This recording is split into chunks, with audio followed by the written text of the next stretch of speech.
Kumusta po mga kababayan? Once again, ito po ang update natin dito sa Manila Bay Reclamation dito sa SM MOA January 15. So makikita po natin dito ay lumalapit na po yung tambakan dito. Ayan po yung mga China. Yung Chinese vessel ay napakarami nila mga kababayan. So makikita nyo po yung mga nyug dito, napakaganda. Ayan o. Dito po tayo tumatambay palagi. Tuwing hapon, marami ding tao dito. Ayan. Maraming makakainan dito. Ayan. Pwede kayo magmerienda. Ganda oh. So napakalawak na mga kababayan. January 10 nung last na punta natin dito. Yung buhangin wala pa.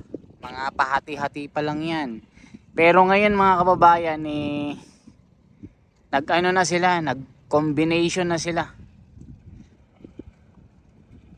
Sa kasalukuyan po merong nagtatambak na taga China. Ayan po siya oh. Napakalawak na niya. So yan yung mga taga China.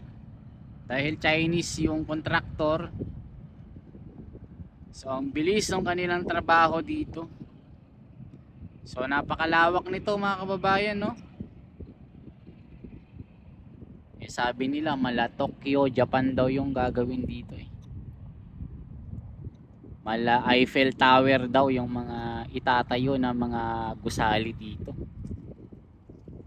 Mas matataas pa yung mga gusali na parang Ortigas at Ayala sa Makati.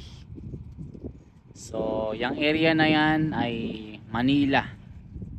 So makikita nyo dito daw, ang sabi sa Google, isa sa mga makikita na itatayo dito na establishment na malaking gusali ay yung stadium ni Manny Pacman, kung saan dito daw gaganapin yung mga malalaking event na boxing.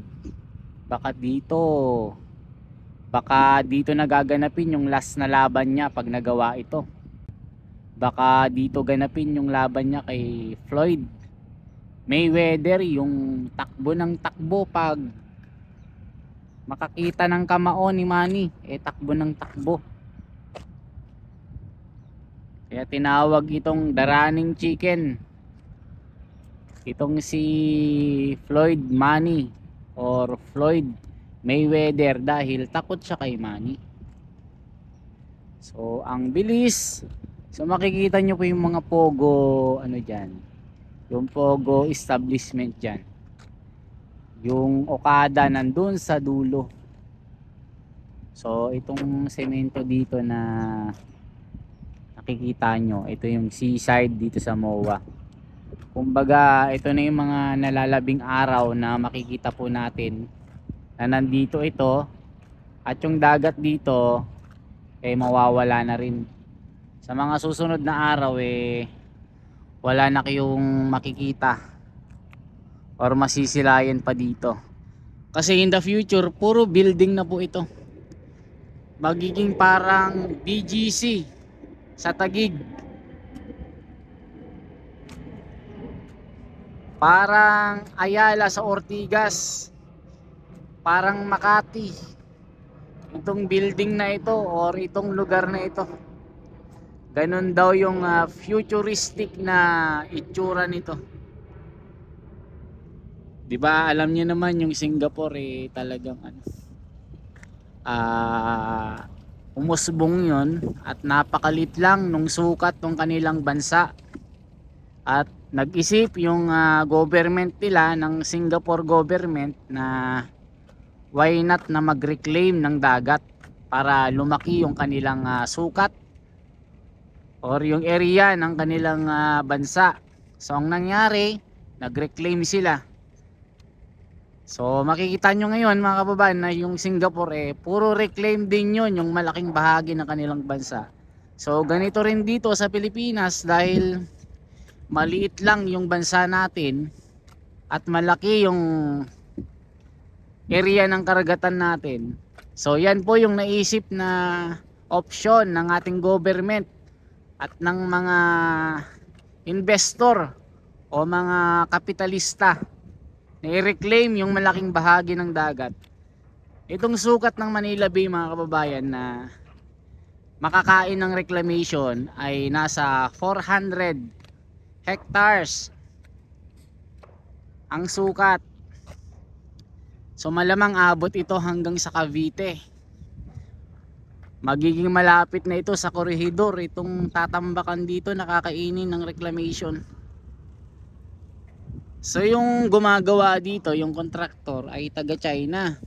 So ibig sabihin Chinese ang gumagawa, yung mga Chinese contractor, kasi sila po yung mga dalubhasa sa ganitong industriya. Yung gumawa sa West Philippine Sea, yung mga nagtambak doon, sila rin ang gumagawa dito. Sa mga nagtatanong saan ba sila kumukuha ng mga buhangin na itatambak dito, ang sabi po sa nakalap natin doon sa Google, sa Zambales daw kumukuha ng mga buhangin na pinatatambak dito. Ganon din po yung ginawa sa West Philippine Sea, sa Zambales din kinuha. At ang malaking bahagi po ng buhangin dito ay lahar po ito. Yung mga buhangin na yan, mga lahar yan. Yun po ang sabi sa nabasa natin, mga kababayan. So sa mga susunod na pagkakataon, itong Seaside MOA na esplanade na ating tinatambayan, mawawala na po ito. So ang daming gumagawa ngayon, mga kababayan. Yun, no, yung Chinese vessel, ang bilis. Zoom natin. Yan siya.